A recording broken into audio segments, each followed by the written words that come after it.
Well, hello, hello, hello. How, Hi, how, how's everyone doing? good. We're excited about this episode, and I think everything is going to go well.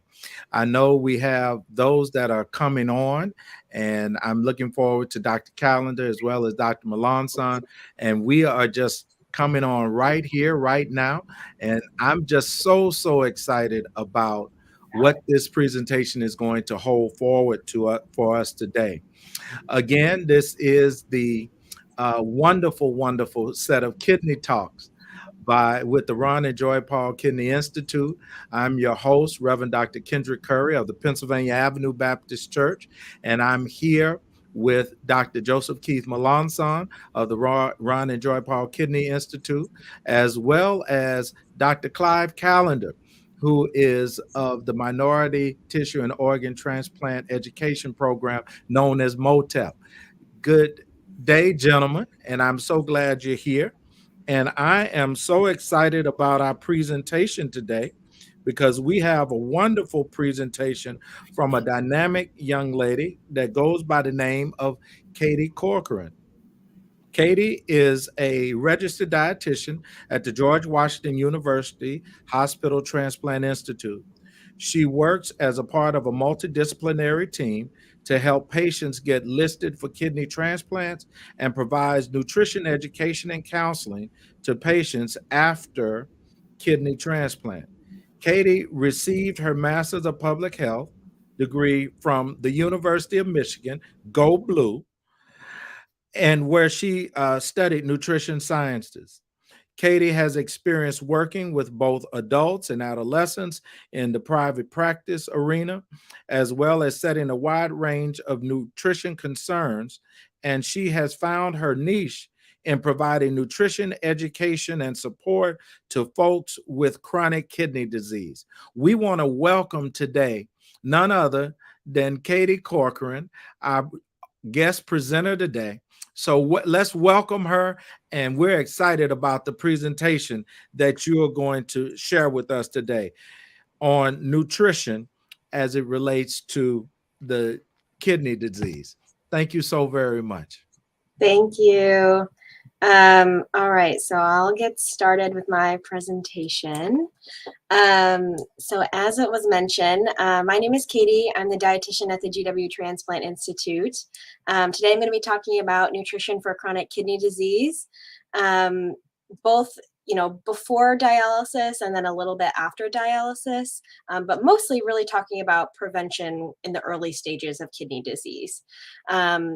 In my presentation, I'm going to be using the terms chronic kidney disease and CKD sort of interchangeably. So if I say CKD, I mean chronic kidney disease. And we'll certainly have time for some questions at the end. So let's get started by talking about why making changes to diet really matters if you have chronic kidney disease or if you've been told that you have chronic kidney disease.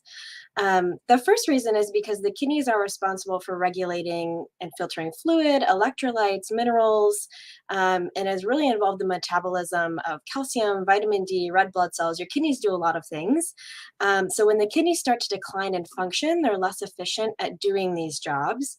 And the changes in diet are really necessary to make up for that change in function. So the way we choose to eat, the foods we choose to eat or not choose to eat have a direct effect on the amount of fluid, electrolytes, minerals, and vitamins that our body gets and our kidneys have to filter.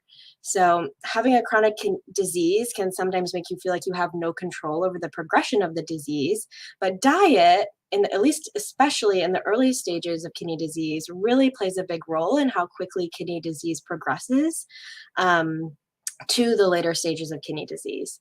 So diet changes are meant to reduce stress on the kidneys, slow damage to the kidneys, and preserve function as long as possible to prevent going on dialysis as long as possible.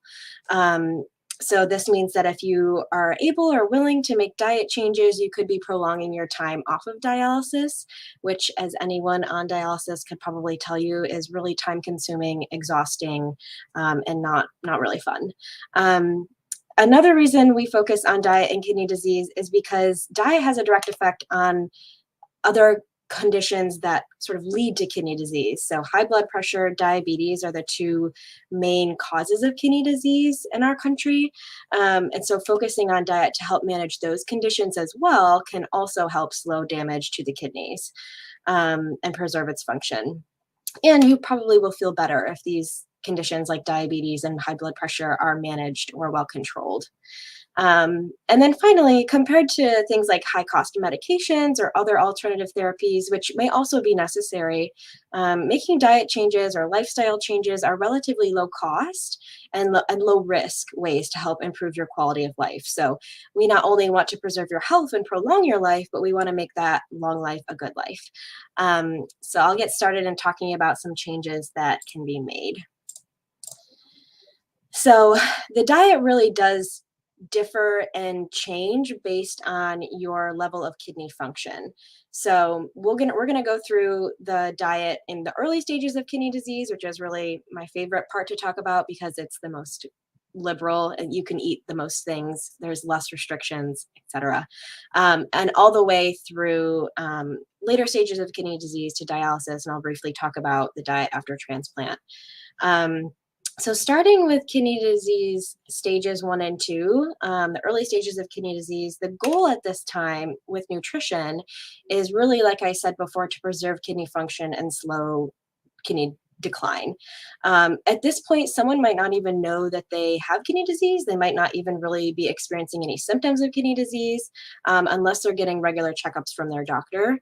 The focus at this time will be to eat a healthy diet that really emphasizes a high amount of fruits and vegetables, incorporating plant-based proteins, just really a diet that is healthy for the general population as well.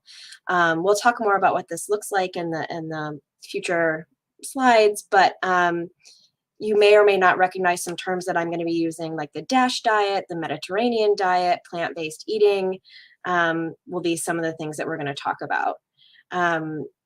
In kidney disease stages 3 and 4, the disease is progressing, and a person at this stage may start experiencing some symptoms of kidney disease, but may not be on dialysis yet. Really, the goal at this stage is to make adaptations in the diet to make up for loss of kidney function. For some, this means beginning to limit foods high in protein. It could mean limiting foods that are high in phosphorus or potassium, depending on your own kidney function at this stage.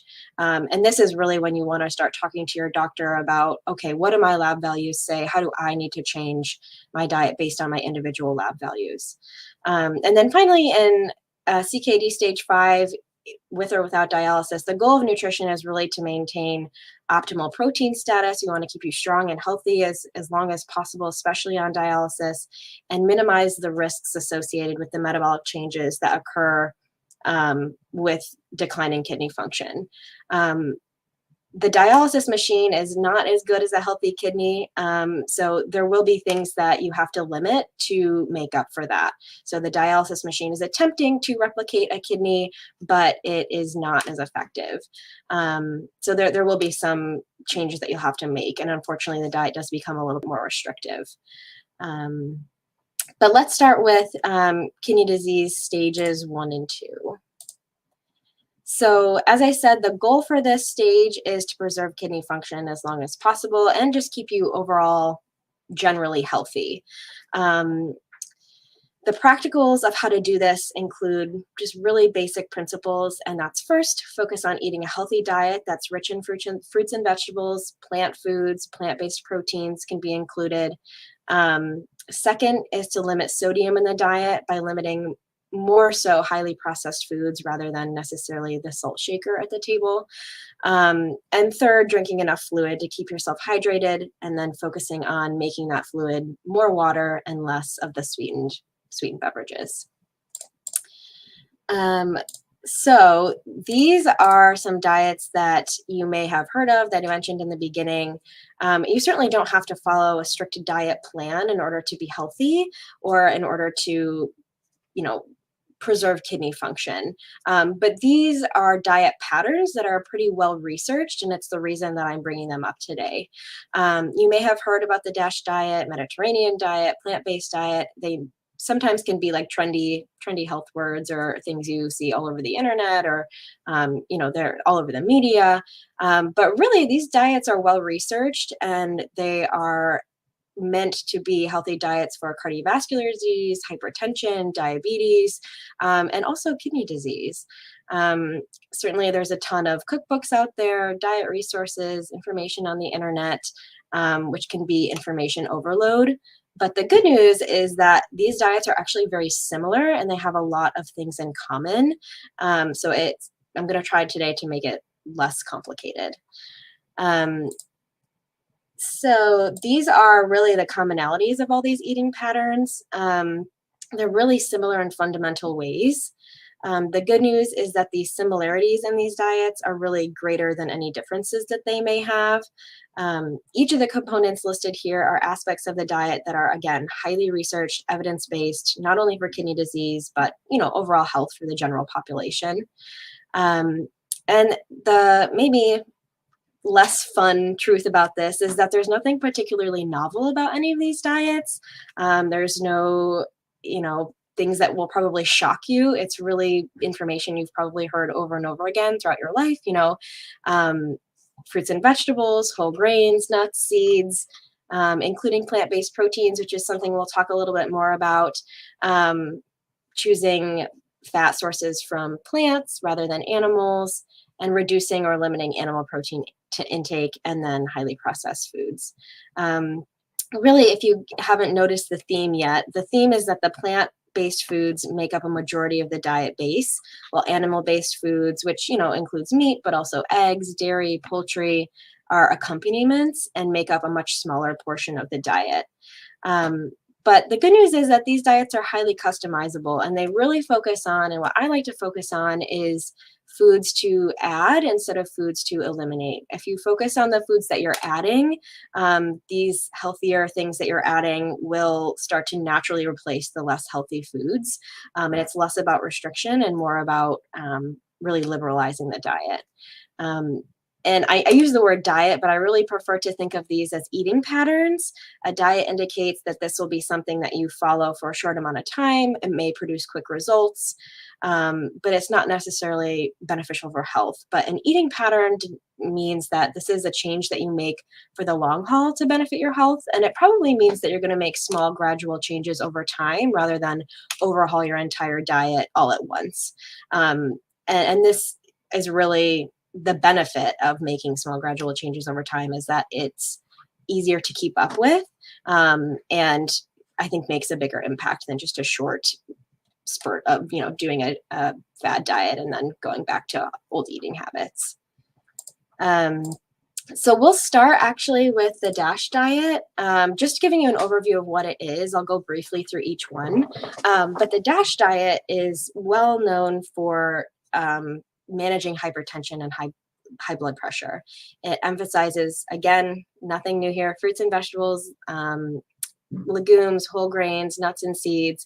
It does allow for some animal-based foods such as lean meats, fish, dairy, and then it emphasizes really low amounts of sodium, so salt, red and processed meats, alcohol, and sweetened beverages. This diet or eating pattern really provides a number of servings that you're supposed to meet each day. This isn't super practical, so we'll talk more about practical ways to adopt this eating pattern. But the number of servings per day could just give you a general idea of comparison. And what I mean by that is, okay, so in general, this eating pattern suggests eating 3 to 5 servings of vegetables per day. So a serving is about a half a cup. Maybe you think back on, what did I eat yesterday? And how many servings did I have? And where are some places that I could either add vegetables or add fruit or make a grain food that I ate a whole grain instead of a refined grain? Could just be, using these numbers as a guide rather than counting each day. That's not practical. I wouldn't expect any of my patients to count the number of servings that they're eating each day, but just to give you sort of a guide. Practically though, this is small, I know, but this just little graphic from the NIH just talks about really tips that are helpful first to start gradual diet changes. Like I said, diet changes are hard and they happen over time, usually by changing 1 or 2 habits at a time in a way that feels manageable to you. You have to really prioritize making, things that are feasible for you, the things that you focus on. It doesn't have to be all these big changes all at once. Doesn't have to be an all or nothing mindset. That's really hard to stick to. It's usually a recipe for disaster and usually unsustainable. So some small gradual changes you might consider could be adding another fruit or vegetable at lunch or breakfast or dinner, choosing lower fat dairy products like milk or yogurt, start eating less meat by start making one dinner per week meatless. Maybe that means you add fish. Maybe that means it's a vegetarian meal. It doesn't have to be super complicated. Whatever you can do to start increasing the amount of plant-based foods that you're eating makes a difference. So start where you can and do what you can. Don't beat yourself up for not being able to meet all of the guidelines all at once. Some examples of like what a plate might look like. These were actually taken from the American Diabetes Association.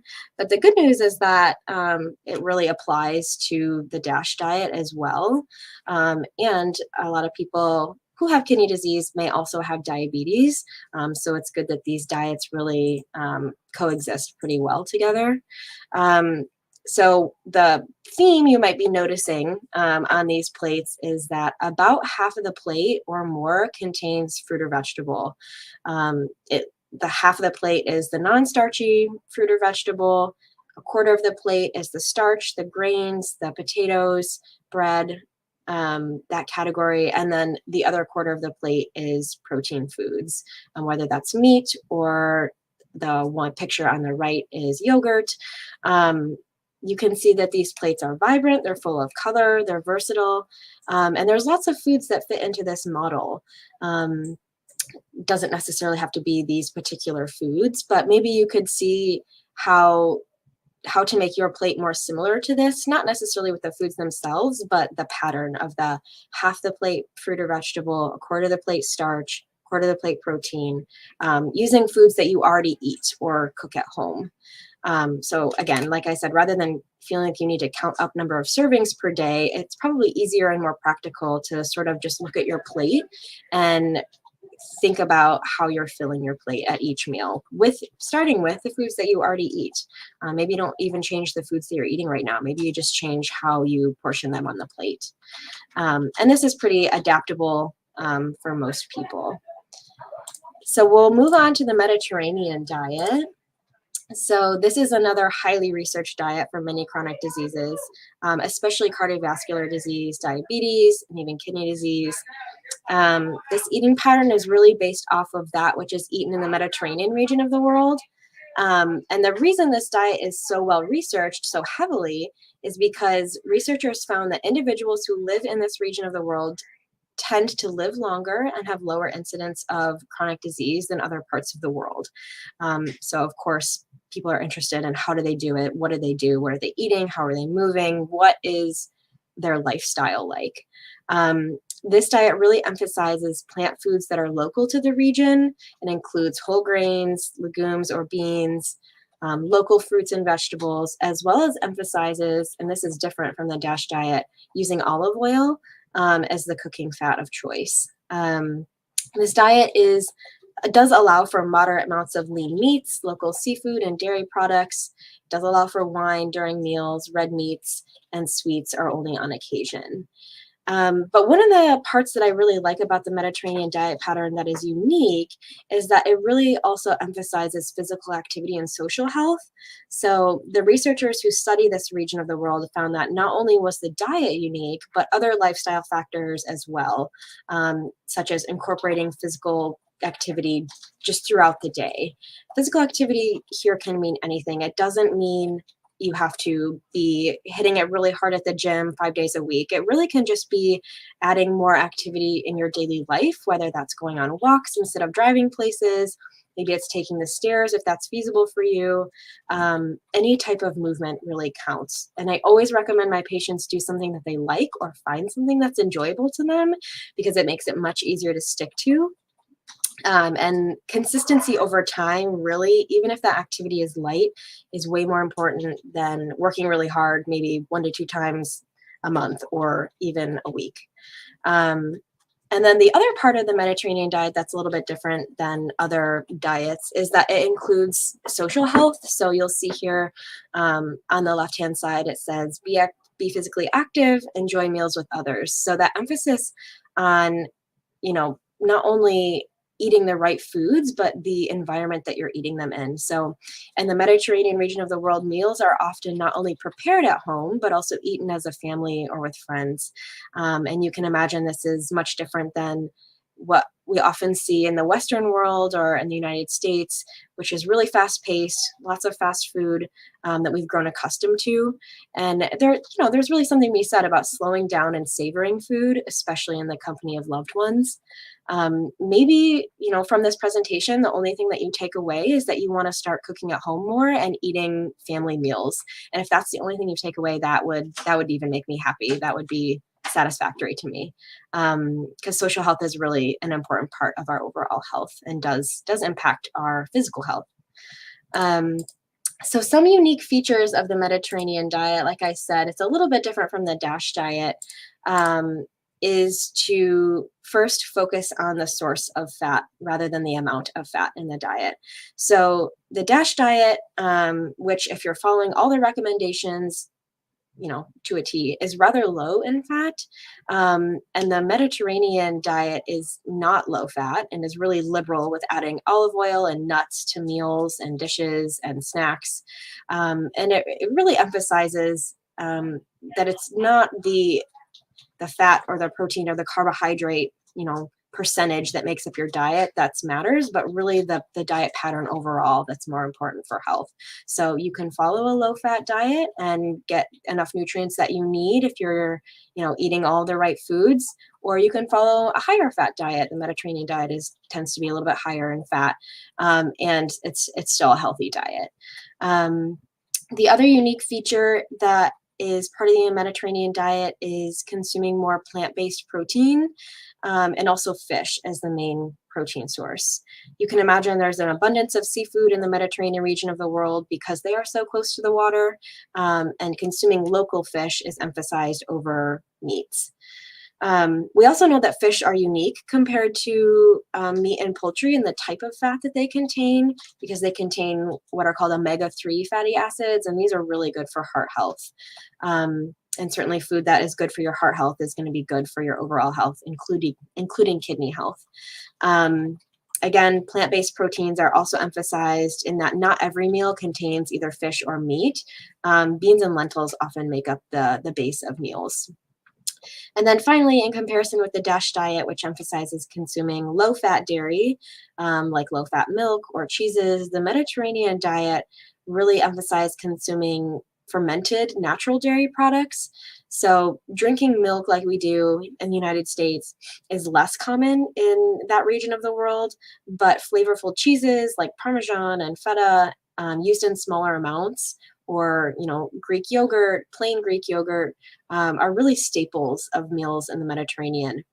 And the truth is that when we take fat out of products that naturally contain fat, like dairy foods, we have to add something else to make it taste better. So oftentimes with cheese or yogurt, those things are sodium and sugar. And so there's something to be said about having maybe smaller amounts of these really tasty foods rather than larger amounts of the foods that don't taste as good, are highly processed, and have to make up for that lack in taste with sodium and sugar. Certainly the folks in the Mediterranean are doing something right if they have longer lives and lower rates of chronic disease. So I say have the good cheese, have the good yogurt, even if it contains more fat. And so the last just general diet patterns we'll talk about is what I would consider like a plant-based diet, very similar to the DASH diets and Mediterranean diets. And the reason that I'm talking about these is because plant-based is a pretty hot topic word these days. But the truth is that you don't have to follow a complete plant-based diet to benefit health overall. So you don't have to go vegan. That's not required. That would certainly be the most strict. But it can also be flexible. And I even put on here, the top on the top of this slide, it talks about the flexitarian diet, which is also known as like semi-vegetarian. And this diet doesn't really follow a set of rules necessarily, which makes it more flexible and more approachable for someone who's interested in eating a more plant-based diet, but not interested in committing completely to eliminating meat completely. For example, a flexitarian might eat vegetarian at home, but then choose to eat meat when going out to restaurants or on special occasions, or when it's more convenient and practical, like if you're traveling or during times of stress or illness. The next would be a vegetarian diet, which most people are familiar with. It may exclude eggs, dairy, or fish, but it also may include those things. The main consistent thing throughout a vegetarian diet is that it excludes meat. But like I said, going back to that flexitarian mindset, it's really up to you what you make of it. And lastly, like I said, the vegan diet is the most strict. It eliminates all animal products. I would recommend if you're gonna go to this extreme that you do work with a dietitian, because this diet can be low in certain nutrients, and we'd want to make sure that you're eating an overall healthy diet. It's possible, but might need some help if this is the first time you've ever done this before. But more important than the label of whatever label you're putting on your diet, whether it's flexitarian, vegetarian, Mediterranean, whatever it is the foods that you're consuming. And we're going to talk about ways to practically include more fruits and vegetables, whole grains, beans, legumes, nuts, seeds, oils. You'll notice this is starting to get repetitive, but that's sort of a good thing, because that means that all these diets are really similar in those things. So let's talk about practicals. So fruits and vegetables, this is not news to anyone to eat more fruits and vegetables. It's not a new concept.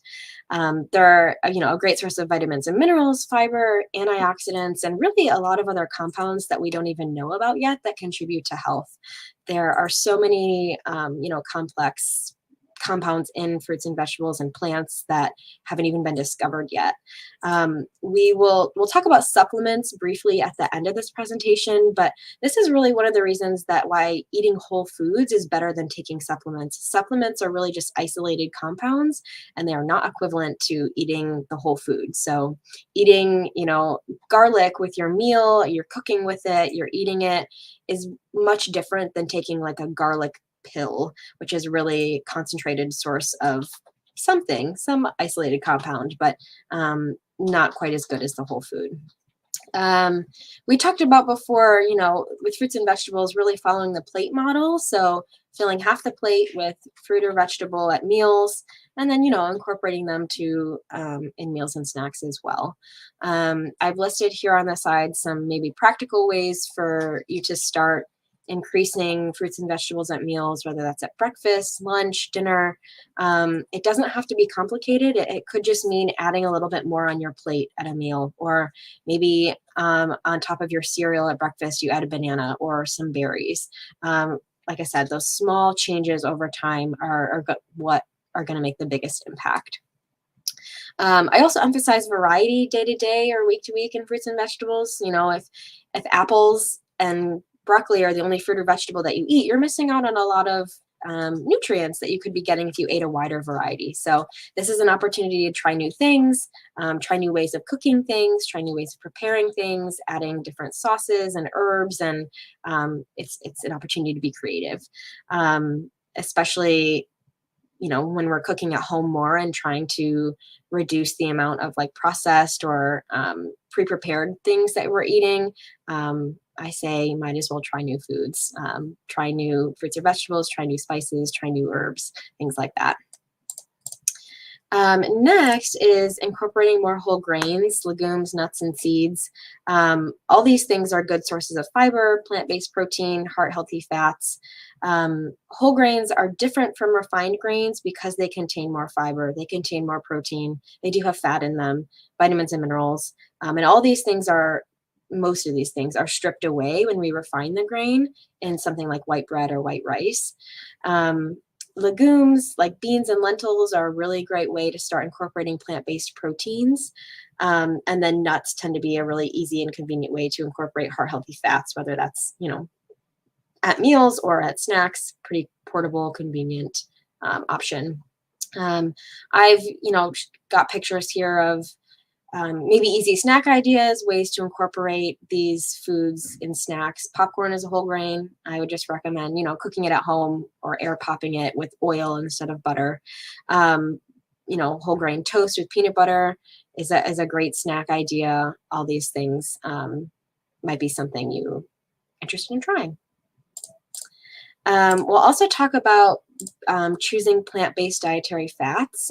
We emphasized this a little bit when we talked about the Mediterranean diet, but really a commonality between all the diet patterns we talked about includes swapping out animal fats for oil in cooking and baking and garnishing for, yeah, like a plant-based fat. The reason for this is because the research shows us that a higher intake of sorry, my phone is ringing. The higher intake of saturated fats can be damaging to heart health. And so we want to swap those out for plant-based fats. That's olive oil, that's plant-based like spreads, like Smart Balance I've listed here instead of butter. That's avocado, that's nuts and seeds, things like that. The other thing that is a way to reduce reduce animal-based fats is reducing fatty cuts of meat. So swapping out things like red meats and processed meats with skinless chicken or turkey, fish, eggs, or dairy products. And then finally, limiting processed bakery items. These can be a source not only of saturated fat, but also trans fat, which is a processed fat. It's sort of a man-made fat that we know has sort of no place in the diet for human health or especially heart health. So trying to, if baked goods are a part of life, dessert is a part of life, I embrace that. But making them at home if you can, or if you have an opportunity, and using recipes that use oil or yogurt or applesauce instead of butter or shortening. Also, a theme that you might have heard me say is really incorporating more plant-based proteins. So if we're trying to reduce the amount of meat that we're eating, we have to make up for that in protein somewhere else. The good news is that, plants do contain protein. So these are the foods that are considered plant-based proteins. It's whole grains, it's legumes, so just like beans and lentils, it's soy products, nuts and seeds. Of course, there's many like fake meats or processed versions of plant-based imitation meats out there. You may have heard of like Beyond Burgers, which are fine, in moderation. But really, the healthiest form of plant-based proteins are those which are minimally processed. Certainly, among this list, soy products and legumes like beans and lentils are going to be the most concentrated sources of plant-based protein, but nuts and seeds also contain protein, and whole grains contain more protein than refined grains. So why are we talking so much about plant-based proteins? Why does that matter? The reason that I emphasize plant-based proteins is because really the research tells us that adherence to a Western diet pattern is associated with an increased risk of chronic kidney disease. And a Western diet pattern is very high in red meats, processed foods, processed meats, animal fats, animal protein. That's not to say that diet is the only contributing factor to kidney disease. It is not. But the risk may be mitigated also by the other two largest risk factors for kidney disease, which are hypertension and diabetes, which cause damage to the kidneys. So in brief, for someone with a kidney that is already working harder in the early stages of kidney disease because of a lower GFR, a high intake of animal proteins may lead to further kidney injury. And the reason for this is because after eating a meal containing meat, blood flow to the kidney increases in the short term. This is called hyperfiltration. And the kidney has to compensate through a variety of mechanisms, which can lead to the kidney working harder or damage being done to the functional structure of the kidney. You know, I should caveat this with the fact that it's still unknown if high animal protein intake can necessarily cause a decline in kidney function, but we do know that for someone who already has kidneys that are declining in function and working harder, high amounts of animal protein can make things worse. So certainly the type of protein that folks with chronic kidney disease are eating matters more than the amount. And you know, in fact, research really shows that in eating higher red meat, those people who eat higher amounts of red meats tend to have a higher risk of chronic kidney disease. So how do we do this? How do we incorporate plant-based proteins? There's lots of ways. There's no right or wrong way to do it. We know that they're beneficial for health. So really any place that you can start is great. The swaps do not have to be all at once. You know, I mentioned here adding cooked lentils to pasta sauce instead of ground beef, but maybe you choose to add the lentils and keep the ground beef. That's still adding a plant-based protein. It's still adding fiber. It's still adding vitamins and nutrients. It's okay if you don't swap it out completely to start. You know, as I said before, these small gradual changes are really important and necessary when it comes to making those big changes over time. So, you know, maybe instead of completely eliminating meat at a meal, you make it a side dish instead of the main dish, or simply reduce the portion size. Just start where you can, do what you can. I've also provided a resource here called Meatless Monday. It's a website that I think would be helpful for someone who is just starting to incorporate more plant-based proteins into their meals, into their diet. Just has a lot of recipes, ideas, and resources that you might find helpful. So, you know, incorporating plant-based proteins is important, but it's still okay to choose animal products, but there are some animal products that are going to be better than others. So if you do choose to continue eating animal products, that's fine. But I would emphasize choosing things like fish and eggs and dairy more often than meat. There tends to be some controversy over eggs, I think, in the general public or in the general media. From my perspective, unless you have been specifically told otherwise by your doctor for a specific health condition, it's okay to eat the yolk. It's okay to eat the whole egg. And that's because the yolk is a really concentrated source of vitamins and nutrients. So the yolk is okay in my book, unless you've been told specifically otherwise.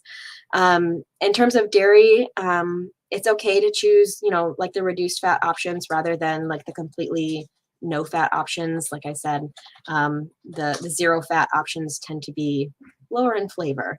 Fat is flavor, but also choosing fermented options such as cheese and yogurt could be a good way to incorporate dairy.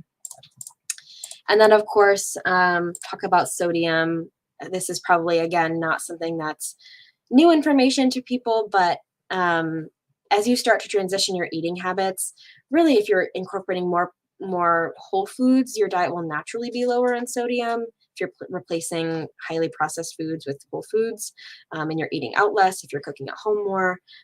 So really, I would emphasize reducing the amount of processed foods that you're eating, fast foods that you're eating, restaurant foods that you're eating, rather than, you know, completely taking away the salt shaker at the table. That's okay to reduce the salt at the table, but that really only provides a small portion of salt in our diet overall. So I say here, limit highly processed foods. When I say highly processed, I mean foods that are very refined and dissimilar to the whole food product that they started out as. So examples of this could be like sugar sweetened beverages, bakery items and packaged desserts, fast foods and convenience foods, even some frozen foods, and then highly processed meats like bacon, sausage, deli meats. I recognize that this can be overwhelming. If it feels that way, remember, small gradual changes, one thing at a time. Maybe start by choosing one food that you can replace or swap with a healthier option 1 day a week or 2 days a week, whatever it is, to start reducing the sodium. And then what about fluids? I mentioned this in the beginning. Really, what should I be drinking? Mostly water. And that's just to give your body the best opportunity to stay hydrated. It doesn't have to be plain water. You know, you can flavor it with adding like herbs or fruits or, you know, I have a picture of like infused water here if you like that. Coffee and tea are okay, but limit the amount of sugar that you're adding to it.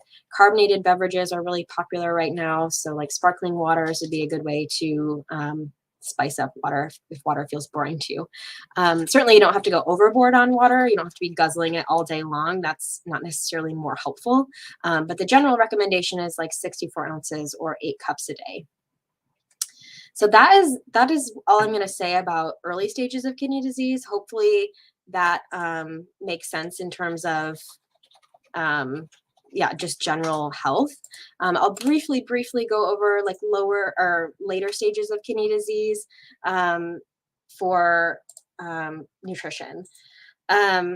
So in CKD stages 3 and 4, perhaps the biggest difference is that the new restrictions that you have to follow would be limiting phosphorus, potentially potassium, and potentially protein as kidney function declines. If you're in stage 3 kidney disease, you may not have to make too many diet changes. It really depends on your own lab values. But stage 4 is probably when you're going to start have to limiting things like protein, potassium, phosphorus. And again, as we talked about in the beginning, this is because as the kidneys lose function, they lose their ability to filter appropriately, and we have to make changes to the diet. So I'm going to speed through a little bit. I talk about starting to reduce protein, and we really kind of already talked about this by incorporating plant-based proteins instead of animal-based proteins. Instead of, like I said, limiting protein overall, it's really important to incorporate more plant-based proteins. I would avoid like really high protein diets at this stage, like Atkins, South Beach, Zone, keto diet, paleo diet, and start to incorporate all those plant-based proteins we talked about. Phosphorus may have to be limited at this stage of kidney disease. Again, it really depends on your own lab values. And if you have kidney disease and you've been told to limit phosphorus, you may have been given like a really long list of foods that are high in phosphorus. And that can be frustrating because there's a lot of foods that contain phosphorus. But more important than limiting really like the natural sources of phosphorus, like beans and nuts and seeds at this stage, dairy even, I would recommend limiting the processed foods because they contain added phosphorus. And this is the type of phosphorus that's very easily absorbed. And so I would start there. And if you're, eliminating those foods and your phosphorus is still high, then that's when we need to talk about limiting other foods that are high in phosphorus that are more natural sources of phosphorus. So these are just, the more processed foods that tend to contain higher amounts of added phosphorus. This picture is sort of blurry, but you can see that in the label, phosphorus can be hidden. It's an additive, so can be part of a bigger name, I guess, of an additive. This one says, I think it's pyrophosphate. If it has that on the label, you know that it contains phosphorus. Potassium, you may have to limit as a kidney patient, not on dialysis. You may not. Everybody's body's a little bit different. Your kidneys might still be able to filter this if you're not on dialysis. But these are just some swaps to make. Really concentrated sources of potassium are oranges, bananas, potatoes, and tomatoes. That's sort of what we start with. And certainly these aren't the only foods, but I really focus with patients on making swaps instead of like eliminating fruit completely or eliminating, whatever it is completely. There's always a swap that we can make. And then finally, on dialysis, the restrictions tend to be more intense because the kidney function is really low at this point, and dialysis, like I said, is not as good as a healthy kidney. So at this point, really, there are the changes to actually increase protein in the diet, and that's because dialysis filters a lot of protein from the blood, and so we have to make up for that in the diet. At this point, you probably will have to limit phosphorus to keep it within the normal range. You may be prescribed binders, like a phosphorus binder, to help keep it in the normal range. And other things will be like starting a vitamin D supplement that your doctor prescribes, limiting fluids more intensely, and continuing to limit sodium. I'm not going to go into too much detail here. And I'll just briefly share that after transplant, the diet gets more fun because the restrictions go away. The fluid restriction goes away, the phosphorus restriction goes away. Over time, the potassium restriction will go away. Really, what I focus with patients after transplant on is food safety. And that's because you'll be on medications that suppress your immune system. So we don't want you to get sick from food. But transplant diet is much more liberal and more similar to a healthy diet for the general population, that diet we talked about in the beginning. I will briefly talk about supplements and that I do not recommend them. Like I said in the beginning, whole foods are always better. And in the United States, dietary and herbal supplements are not regulated. They really can put anything they want in them and not put it on the label. So I would just stay away from them completely. If you have a question or you really feel like, I need to take this, definitely talk with your doctor before you start taking something. So to summarize, these are the diet changes that would be beneficial for someone in early and even later stages of kidney disease. Focus on making half the plate fruit and vegetable, include plant-based proteins, and then drinking mostly water.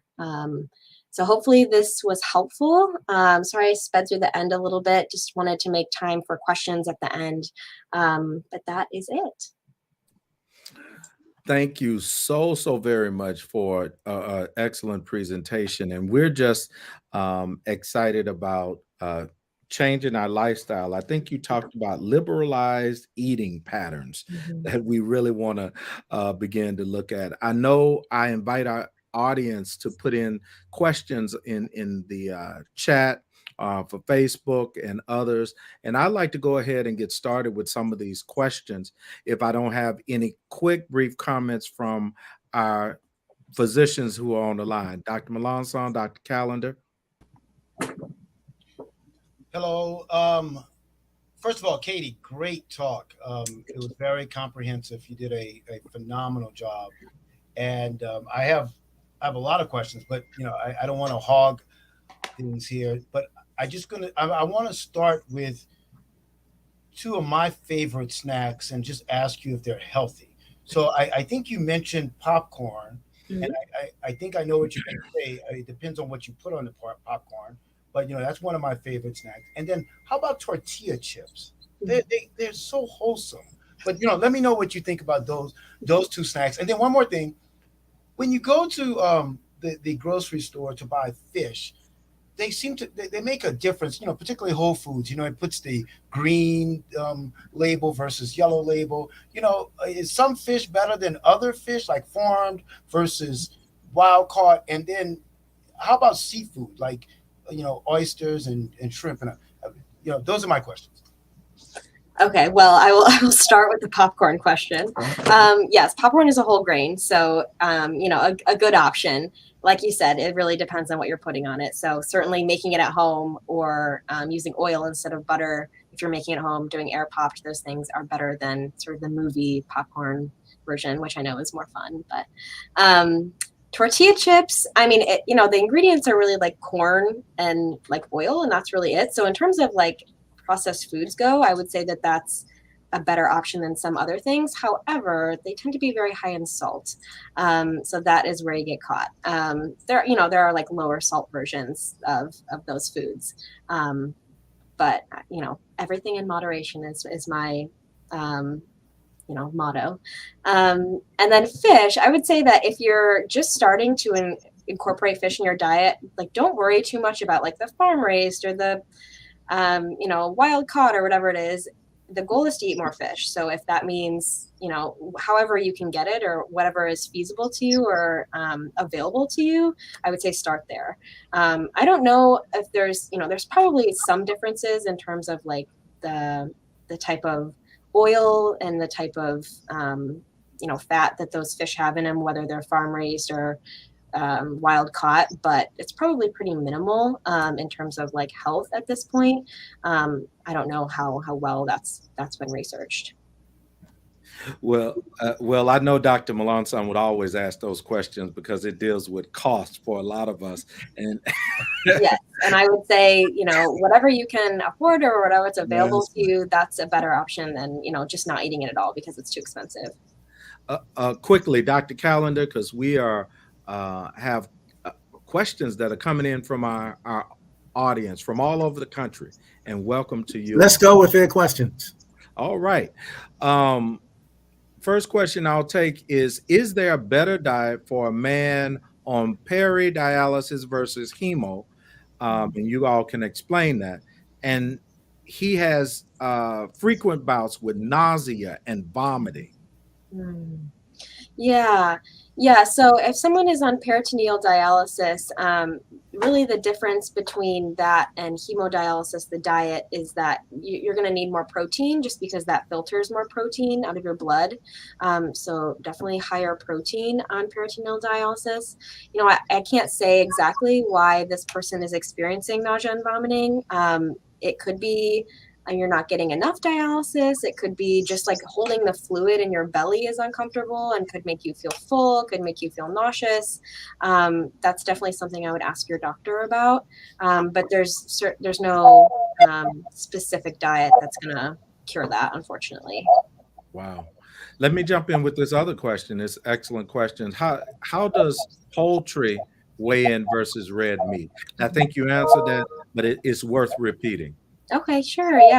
Yeah. So if you're going to choose to eat animal proteins, definitely I would choose poultry more often than red meat. Red meat is higher in what we call saturated fat, which can be harmful for heart health. Again, doesn't mean you have to never eat it ever again. But if you're eating meat more often, I would choose poultry rather than red meats. All right, Dr. Callender, did you want to jump in here and share with us your thoughts? Yes, I had some questions about specific. We said low salt.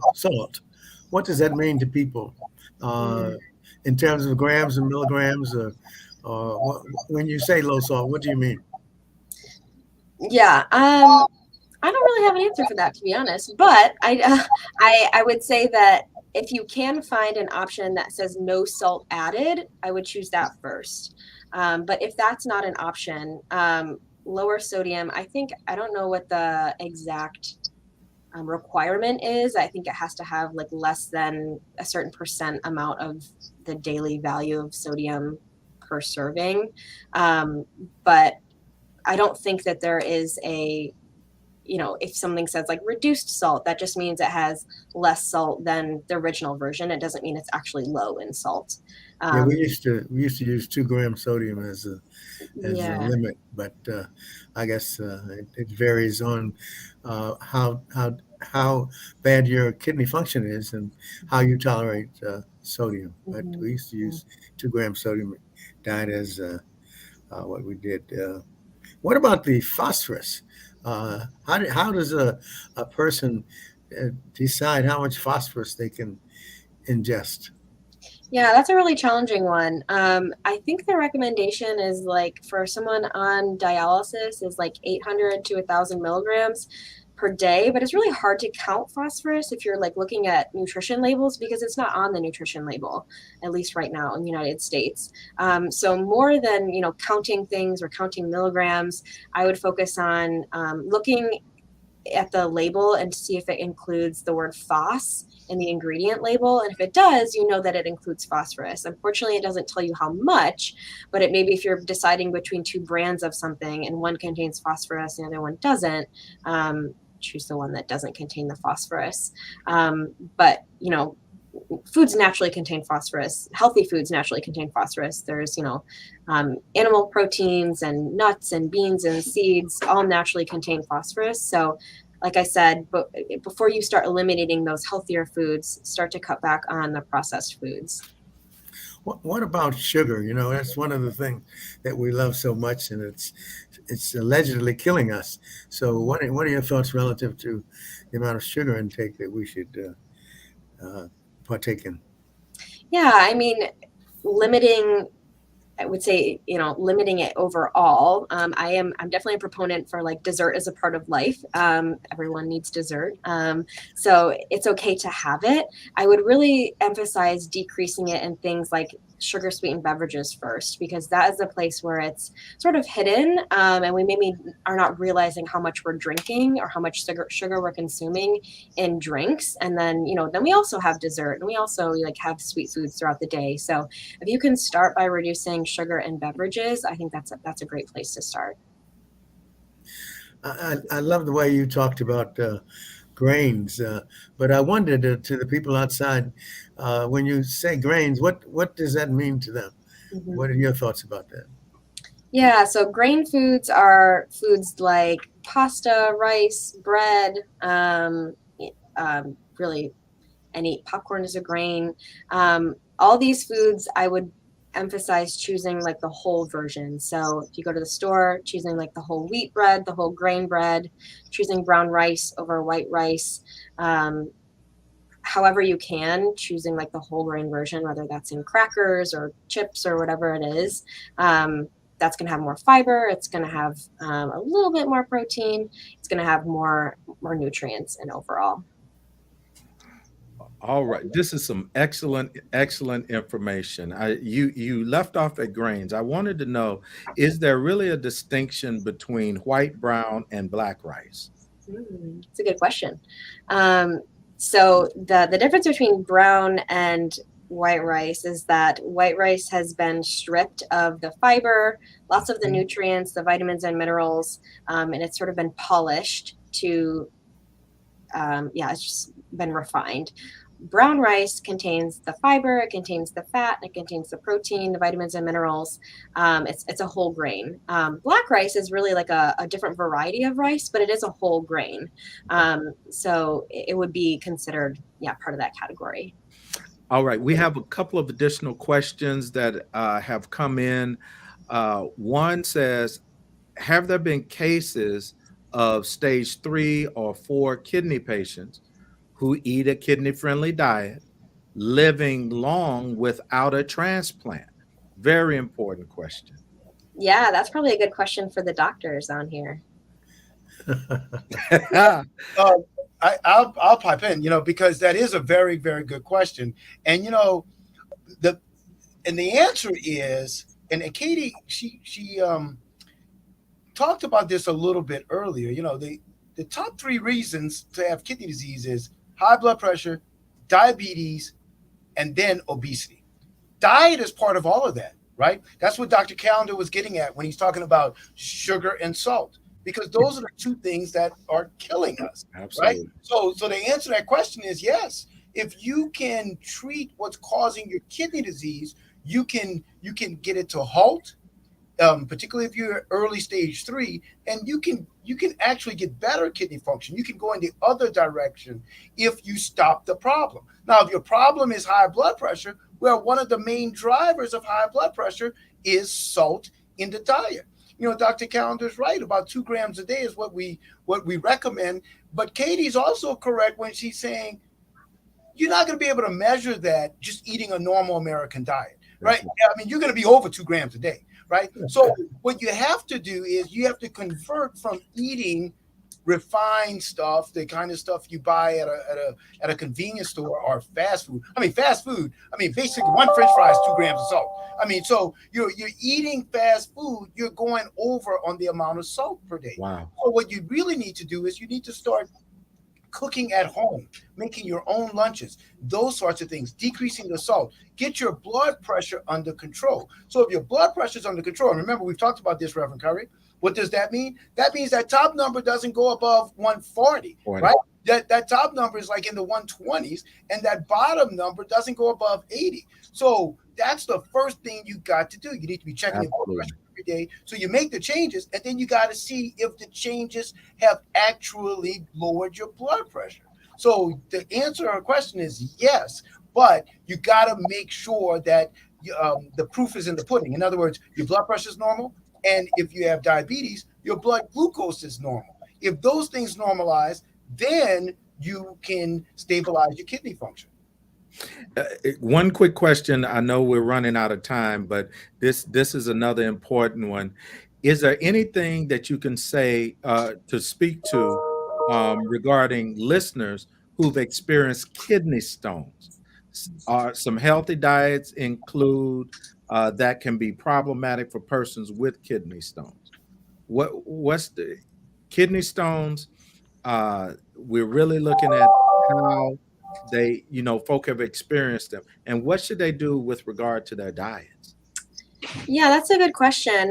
Unfortunately, I don't have like exact answers. I know that for some people, kidney stones are really genetic, so that can play a big role in that. I don't know if the doctors have any like advice or any things that they know about kidney stones, but I don't tend to focus on kidney stones with my patients, so I'm not totally up to date on that answer. Yeah, that's okay. I can tell you. First of all, not all kidney stones are created equal. In other words, Yes. there are various reasons to have kidney stones. So the first, if you've ever had a kidney stone, the first thing you need, and it surprises me because Dr. Callan and I know because we're treating people with at the end, right? So they're getting transplanted, and many of our patients have had kidney stones in the past. What's surprising is they don't know what caused their stones, and there is a way to figure it out. So if you have kidney stones, you need to have a urinalysis, a very specific type of urinalysis where the doctor goes in and looks at your urine and figures out what is in your urine that's causing the kidney stones. Because the diet change is going to depend on what type of kidney stone you have. You could have like 10 different types of stones. So you need to change. So a person that has oxalate stones versus a person that has some other type of calcium stones, the diet changes are going to be vastly different. So you need to know. And if your doctor hasn't, and the kind of analysis they need to do is not just the typical kind of urine analysis that you get when you go for your physical. They need to collect your urine over like 24 hours. So you need to collect your urine over 24 hours. Then they need to do this very specific analysis. And if they haven't done that, you need to find a doctor that does it. So Yes. that's what you need in order to make the dietary changes. Once you know what type of stone you have, then it's easy. You just go. It's all on the internet. If you have oxalate stones, just go on the internet and say, how do I decrease oxalates in my diet? So figuring it out, the diet changes is the easy part. The harder part is getting diagnosed with what type of stones you have. Well, I thank you. I thank you for that. We did have one person that said that her son had some kidney issues due to him having a bad skin infection, and it was determined by a kidney biopsy, and she wanted folk to know about that. I don't know if we could really address that particular thing here, but our hearts and our minds go out to you with regard to that. And it points to another need for having shows just like this one to raise questions that you all in the audience and that we just need to know. I thank you so much, Katie, for your wonderful presentation. And as always, we have the stellar, the dynamic, the amazing Dr. Joseph Keith Melanson and Dr. Clive Callender, who provide tremendous insight as we come together to begin to realize and understand what it means to have really discussions around our kidneys and have these kidney talks. So I'm Kendrick Curry, pastor, Pennsylvania Avenue Baptist in Washington, D.C. And this has been another wonderful installment of Kidney Talks with the Ron and Joy Paul Kidney Center from the George Washington University. Thank you so very much. And we look forward to seeing you real soon. Thank you. All right. Thank you.